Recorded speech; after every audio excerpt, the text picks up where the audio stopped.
So ప్రస్తుతానికి ఇక్కడ మనం కృష్ణా నది పుష్కర ఘాట్ వద్ద ఉన్నాం. సో వెనకాల ఒకసారి చూసినట్లయితే ఘాట్ చాలా చక్కగా నిర్మించారు. మరొక వైపు మనకు రైట్ సైడ్లో బుద్ధుడి విగ్రహం నిర్మించారు అప్పటి ప్రభుత్వం. దీన్ని ఘాట్ని డెవలప్ చేయాలి.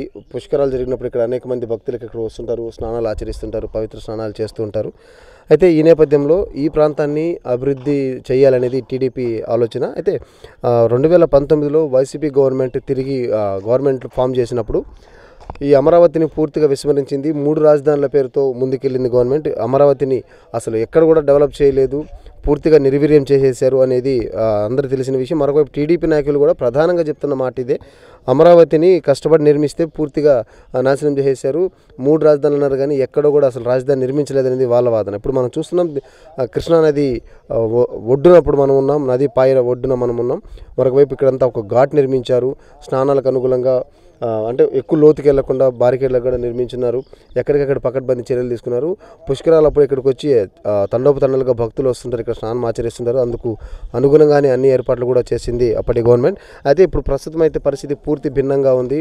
మనం చూసినట్లయితే అసలు ఇది వాడుకలో ఉందా లేకపోతే పూర్తిగా శిథిలావస్థలోకి చేరిందా అనే సందేహం అందరికీ రాకమానదు.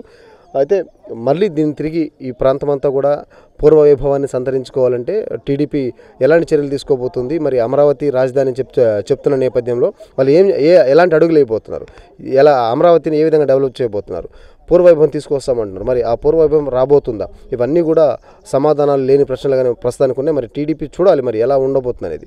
మగవలకు శుభవార్త. 1 గ్రామ్ జ్యువెలరీలో ఇప్పటి వరకు మరెవ్వరూ ఇవ్వలేని ఛాలెంజింగ్ ధరలు కేవలం అలంకార్ ఆర్ట్ జ్యువెలరీలో మాత్రమే. మరిన్ని వివరాలకు 7998484841.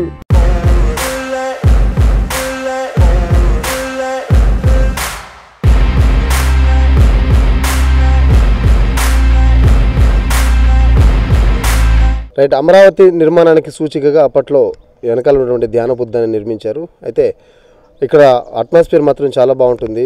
మరొక వైపు పక్కనే కృష్ణానది పాయ ఉంటుంది. సో ఇక్కడ దీన్ని నిర్మించారు టీడీపీ గవర్నమెంట్లో. మొత్తానికైతే దీన్ని ఒక టూరిజం స్పాట్గా డెవలప్ చేయాలనేది ప్రభుత్వ ఆలోచన. అయితే వైసీపీ ప్రభుత్వం తర్వాత అధికారంలోకి వచ్చిన తర్వాత 2019లో అధికారంలోకి వచ్చిన తర్వాత ఇక్కడ అసలు పట్టించుకోలేదు ఈ ప్రాంతాన్ని అనేది టీడీపీ నేతలు చేసినటువంటి ఒక ప్రధాన ఆరోపణ. అందుకు అనుగుణంగానే ఇక్కడ రోడ్లుగా నిర్మించడం కావచ్చు, అదేవిధంగా కావాల్సినటువంటి మౌలిక వసతులు ఏర్పాటు చేయడం కావచ్చు, ఇవన్నీ కూడా పూర్తి స్థాయిలో చేపట్టలేకపోయారనేది టీడీపీ నేతలు చెప్తున్నటువంటి మాటలు.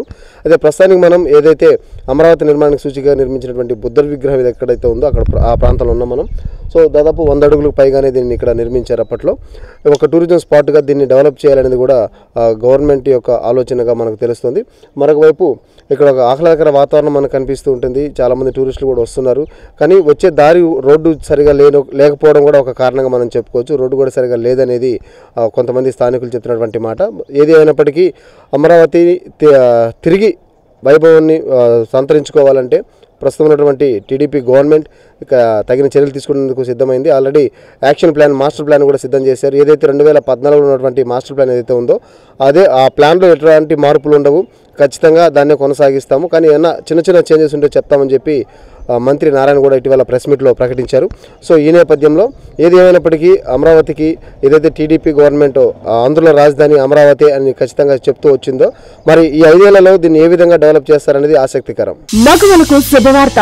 1 గ్రామ్ జ్యువెలరీలో ఇప్పటి వరకు మరెవ్వరూ ఇవ్వలేని ఛాలెంజింగ్ ధరలు కేవలం అలంకార్ ఆర్ట్ జ్యువెలరీలో మాత్రమే. సొంత తయారీదారుల చేత డైరెక్ట్ గా కస్టమర్లకు నచ్చిన విధంగా నగలను వారు కోరిన డిజైన్ లో కస్టమైజ్ చేసి ఇవ్వబడును.